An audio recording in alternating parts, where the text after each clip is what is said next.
daf ñu permettre ñu jàll ci beneen sujet boo xam ne bu am solo boo xam ne soxal na Sénégal yi lool ñu koy waxtaanee lu bare donte sax di ñu wax ne dafa rax politique mais politique la rax mais y a un aspect social bu important mu di lu jëm ci loi d'amnistie bi ba tey bureau prison la ñuy wax parce que dafa am ñu tëjoon kaso bi Macky Sall laata moo dem mu jaaral assemblée lii di loi d'amnistie ñu voté ko ba amnistier ñu tëjoon yëpp ñu génn.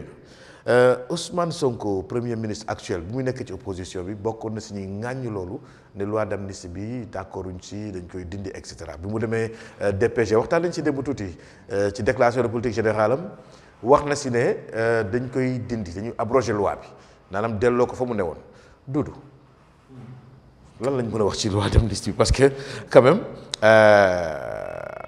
su mu toll nii moom ñoom ñoo majorité bi ñoo yor seen cëggal guy. waaw ñoom nguur gi fi nekk ñoo ëpp ci assemblée nationale bi ñuy voté loi bi régime Macky Sall ñoo ëppoon assemblée voté ko tey waa opposition ñi ci àndul woon tey ñoom ñoo ëpp ci assemblée tey lan la ñu war a mën a xaar pour dindi loi amnistie bi nga xam ne jàpp nañ ne ñoom jaadu. Thierno Alassane Sall daal mooy le sauveur il règle tous les problèmes ndax dugal na proposition de loi bi. moom Thierno Alassane Sall député la. mais non inscrit. waaw dugal na ko. segem yéen am na nu ngeen koy waxee xaw ma kaay fanaan ak xaw ma lan. tëjal buntu kuy fanaan ak kuy ko wétali tëjal buntu bi di leen boole. waaw waru leen boole. man bambara laa dégg mais leer de. waaw dégg boobu jàpp nga ko. waaw léegi comme que ñoom dañoo bëggoon abrogation de la loi d'amnistie sénégalais yu bëri. comme Pape Maïssa ne il faut que justice soit faite dama ragal ni kon loi bi moom waratu fi def weer dégg nga jubaa waaye attention damay gis sénégalais yu bëri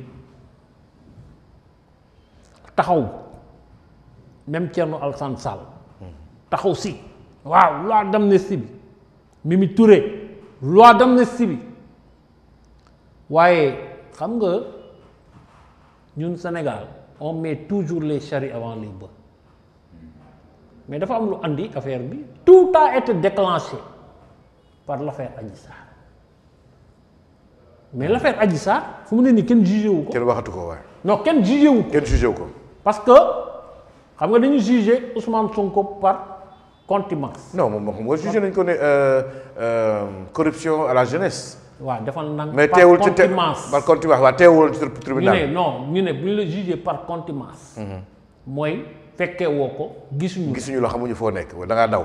bés bu ñu la gisee teg la loxo. da ngay dem prison. jugement ba jeex na dañ koy tëggaat. dañ koy tëggaat waaw. d'accord day annuler le jugement waaw. tey l'affaire Adji Sarr Ousmane Sonko n'a pas été vidée. mais loi d'amnistie moo ko raafal. maa ne déedéet. leen bokk ci. ça n'a rien à voir. parce que l'affaire Adji Sarr n'est pas une affaire politique. waaw ça n'a rien à voir. léegi tey ñëpp jàpp xam nañ ni li xewoon fii les violences entre 2021 ak 2024 c'est la conséquence. mais bi ngay njëkk war a régler. parce que man Ousmane Sonko su doon may moom damay laajte jugement. xam nga lu tax. aujourd'hui ñëpp ñu ngi magistrat yooyu ngay wax noonu. kenn ñemewul yow suba teel convoqué ko. c'est pourtant est-ce que ndomba tànkam may nañu ñu convoqué ko en tant que premier ministre. ça c'est une affaire privée ah. waaw lan ban ndombal tànk la yor. premier ministre du Sénégal. déedéet. loolu mooy lan kon les premiers ministres ont le droit de violer impunément. non. waaw loolu laa la wax dama ne tey. suñ ko jugé wul parce que l'affaire Strauss-Kahn defe naa ne moom la tey déglul tey bu ñu ko jugé wul. Cheikh mooy li daloon Barthélémy Diaz moo koy dal comme que l'affaire n'est pas jugée suba ils peuvent quitter le pouvoir mu dellu opposition. nguur gi fi nekk ne ko ceex. ne ko kaay ñu jugé la. moo tax ma ne c'est une affaire qu'il faut vider. le plus rapidement possible. surtout que moom il a dit que dañ ko doon complot. waaw mais Adji Sarr gàddaay na. mais wala dañuy juger Adji Sarr par contumace aussi. non déedéet déggoo lu ma la wax xoolal. même cas de figure la dëgg. dafa accusé déglu kii dafa accusé. waaw accusé na jeex na. waaw yow si tu veux laver ton honneur. waaw waa ji nekk fi ñàkk fi nekk waa ji sax dee. waaw yow tu peux demander à être ñu jugé. jugé la waaw moom laa ma ne suñ ko doon jugé tamit. loolu laa la bu fi Adji Sarr nekkul du tax du tee ñu def jugement. ñu def jugement. d'accord. parce que nag kaay ma xamal la benn affaire Ousmane Sonko bu génnee bu demee Europe tey yaay jàpp ko. lan moo tax dem Europe. lu tax. mais parce que l'affaire n'a pas été jugée. mais l'affaire a été jugée. non déglul oh Cheikhou da ngay déglu nga am xam-xam. waaw sinon doo am xam-xam. waaw d'accord maa ngi lay déglu. dama ne le droit international. oui laa jàpp Ousmane Sonko pourquoi il ne va pas en Europe ou aux États-Unis va lui demander bu fa demee tey ñu téye ko parce que l'affaire n'a pas quand l'affaire n'est pas jugée dans ton pays le tribunal international peut le faire sur des questions comme viol comme nu mu tudd génocide ak yooyu. attention. waaw d'accord pour am xam-xam léegi kon day laaj bu demee dëkk yooyu Adji Sarr porté ko plainte foofu. bu amul porter plainte l'affaire n'a pas été jugée. c'est automatique. c'est automatique. d'accord. Mais il faut saisir quand même le tribunal quand même. kookan la. Mais il faut saisir dans ces pays-là au tribunal, il faut que quelqu'un puisse le saisir. non déggoo lu ma la wax. Présenter leen un dossier. wala am na nga comprendre la justice internationale mooy dëkk boobu jàpp la ñoom am nañ droit juger la parce que xam loolu pour lan la woon pour bañ yenn dirigeants yi am bañ am yenn impunité dans leur pays. ñu def dans les conventions internationales Ousmane Sonko le sait ses avocats le savent bu génnee dugg Europe dugg États-Unis mooy xam nga pays africains yi kenn du jàpp nit di ko extrader loolu tax muy pavané wu mais bu demee Europe tey ñu jàpp. mais loolu amul rapport quand même ak loi d'amnistie bi ñu war a abroger. non ça n'a rien à voir moo tax man la boobu ngay njëkk régler. d'accord justice pour waaw justice parce que loolu moo indi woon manifestation. waaw ma ne pour jàpp justice ay pour nit justice. da ngay régler boobu ba pare. après nga dem régler yee si des. très bien Pape Meissa lu tee ñu dindi loi d'amnistie bi nga xam ne. assemblée bi fi woon. ñoo ko voté. waaw pour moi il faut saluer l'initiative de Thierno Alassane Sall parce qu'en fait c'est une manière de mettre nos hommes politiques devant leurs propos et surtout devant leurs promesses. Parce que l'abrogation de cette loi c'était une promesse de campagne. bu waa Pastef defoon ñoom ils se sont toujours déresponsabilisés de cette loi d'amnistie disant qu'ils n'ont pas été demandeurs et que ça a été fait par le régime du président Macky Sall pour protéger les anciens pontes du régime mais également pour préparer leur sortie. Donc apparemment genre ñoom ils ont subi cette loi moo tax ñu ne woon ñoom bu ñu faloo dañuy abroger loi boobu ça fait 10 mois ils sont au pouvoir waxuñu ci il y a aucune initiative en ce sens. Sauf que premier ministre bu muy def déclaration politique générale ñëwaat na si. waaw mais il y a toujours rien depuis. loolu moo tax Thierno Alassane Sall avec cette initiative c'est une manière de leur dire léegi lay bi jeex na wut ay raisons pour ne pas le faire jeex na léegi loi baa ngi nii la proposition est là il suffit que de voter.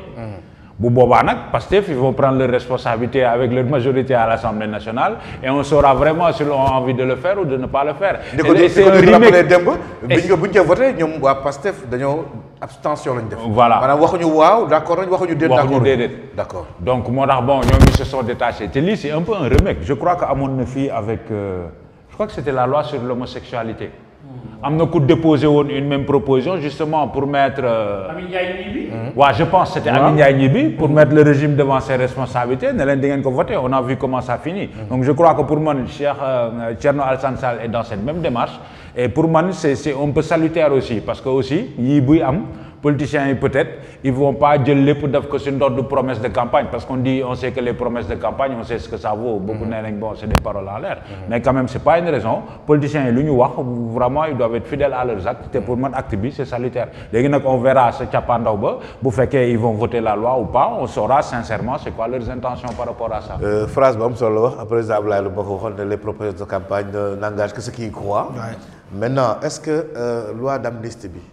li ñu waxoon waa Pastef ne dañ koy dindi bu ñu faloo ba premier ministre ñëwaat ci fekk ñu ngi ci nguur gi mën nañ jàpp ne promesse de campagne la. waaw tey jii am nañ toutes les possibilités majorité bi la balle est dans leur camp. pour dindi ko le malheur de ce régime c'est ses promesses et leur langue fourchue loolu da leen di topp ba 2029 c'est chaque mois ils vont faire face à une promesse ou à un propos tenu. loolu mooy dëgg on va devoir faire face avec ces gens-là loi d'amnistie Pastef bëggu ko ñoom ñoo ko wax waaye bëgg nañu ko ndax looloo leen arrangé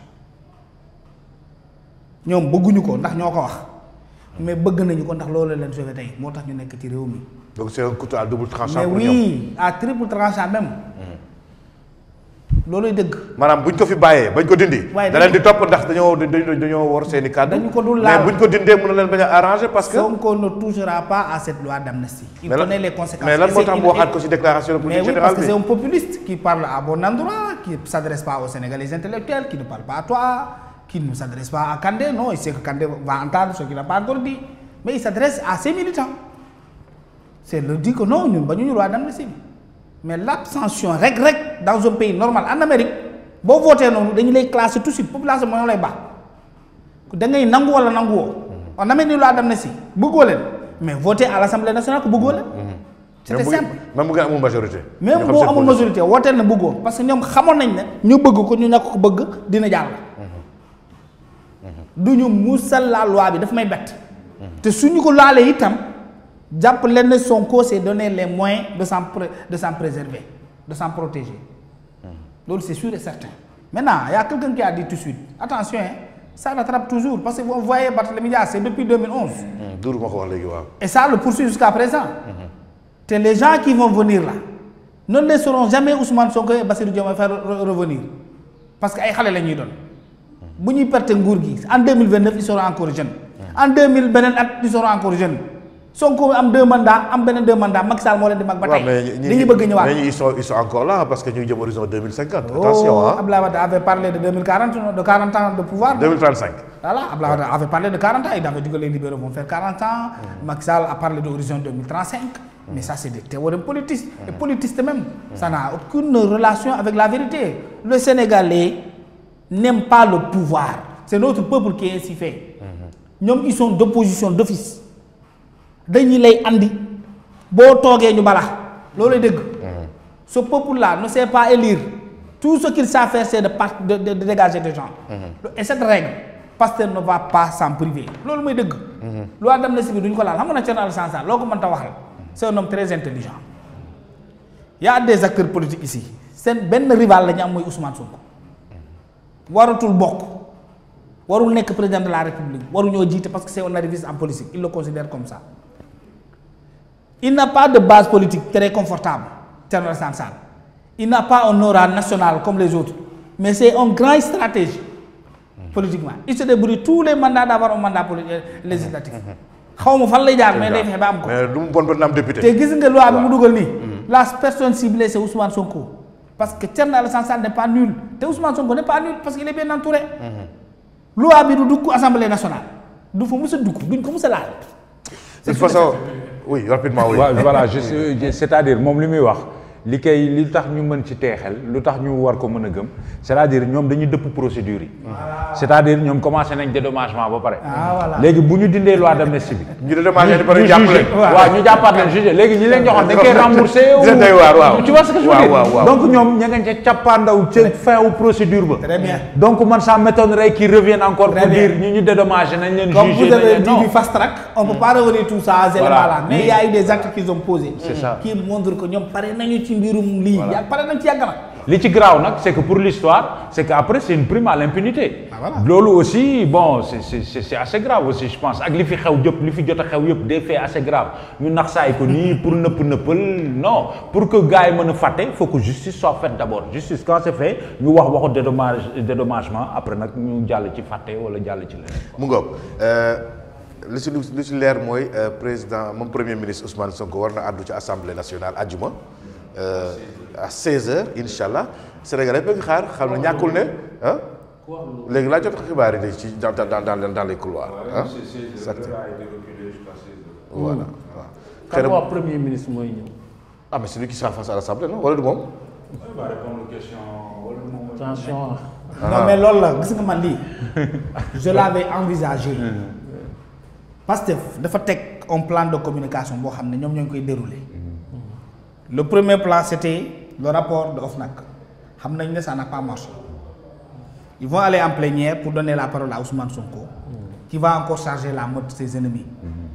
Le rapport du rapport Cour des comptes. Cour des comptes. Oui. Parce que ils s'attendaient à ce que ça fait un éclat, que le peuple en soit convaincu de tous les côtés Malheureusement, ils se sont rendus compte mooy di jeexi jaax. qu'il n'y a que leurs militants, une partie de leurs militants qui ont cru à leur rapport. Que les autres Sénégalais qui n'ont jamais cru à eux n'ont pas cru à eux. Quand amul résultat yi ñu doon xaar. El Malick Daw ne envahissé les réseaux sociaux. ñu xam ne réussirul ba tey. lii nii c'est dans leur plan, tout est écrit, il déroule. Léegi Sonko moo yor la dernière carte, elle ne va pas réussir aussi. Parce qu'il ne va pas répéter ce que la Cour des comptes n'a pas dit. Mais dans l'absolu aussi, je crois que bon, c'est une bonne chose parce qu'avant c'était assez rare régime du Fidjal que le Premier ministre vienne régulièrement à l'Assemblée pour s'expliquer. Voilà, mais je crois que c'est bon. Le gouvernement. Le gouvernement de manière générale. Ça peut être un ministre. Est-ce que c'est Sonko qui va venir? D'accord. Nous avons besoin à l'état actuel du Sénégal, qui souffre de tous les côtés, que le Premier ministre pour faire des sorties, pour nous dire qu'est-ce qu'ils font pour régler le prix de l'huile qui a flambé.